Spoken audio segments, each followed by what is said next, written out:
Hi friends, welcome to Jaisa Telugu channel. ఇవాళ మన recipe వచ్చేసి పెసరగారెలు. వీటిని మార్నింగ్ టైంలో బ్రేక్ఫాస్ట్గా కానీ ఈవినింగ్ టైంలో స్నాక్స్గా కానీ ప్రిపేర్ చేసుకోవచ్చు.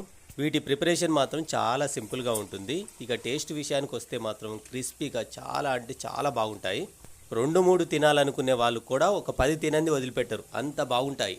ఇక వీటిని ఏ విధంగా ప్రిపేర్ చేయాలనో చూసేద్దాం. ఈ రెసిపీ నచ్చితే మాత్రం కంపల్సరీగా వీడియోని లైక్ చేయండి, ఛానల్ని సబ్స్క్రైబ్ చేసుకోండి. ఒక 1/2 కిలో పెసర్లను ఒక గిన్నెలో తీసుకొని నానబెట్టుకోవాలి. ఒక 3 గంటల పాటైనా ఈ పెసర్లను నానబెట్టుకోవాలి.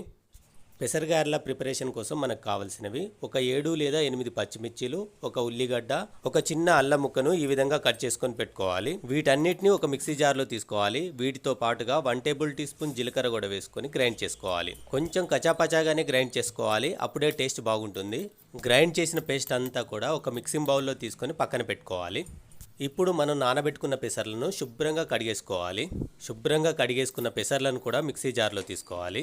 ఇందులోనే రుచికి సరిపడా ఉప్పు వేసుకొని గ్రైండ్ చేసుకోవాలి. పిండి బాగా బరకగా కాకుండా కొంచెం మెత్తగా వచ్చేంత వరకు మిక్సీ పట్టుకోవాలి. మీరు కావాలనుకుంటే ఒక 1/2 టీ కప్పు వరకు వాటర్ని కూడా యాడ్ చేసుకొని మిక్సీ పట్టుకోవచ్చు. గ్రైండ్ చేసుకున్న పెసర పేస్ట్ను కూడా ఈ మిక్సింగ్ బౌల్లో వేసుకోవాలి.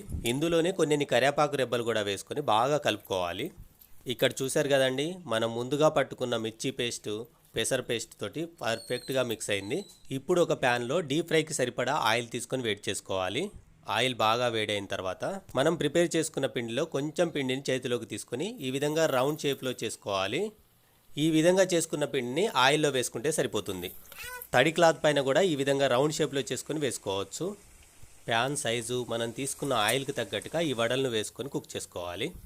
వీటిని మధ్య మధ్యలో గరిటెతోటి టర్న్ చేసుకుంటూ కుక్ చేసుకోవాలి. అలాగైతేనే 2 వైపులా కూడా పర్ఫెక్ట్గా కుక్ అవుతాయి. వీటి కలర్ ఈ విధంగా వచ్చేంత వరకు కుక్ చేసుకోవాలి.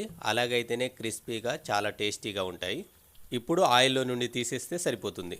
అంతేనండి, చాలా సింపుల్ రెసిపీ, హెల్దీ కూడా.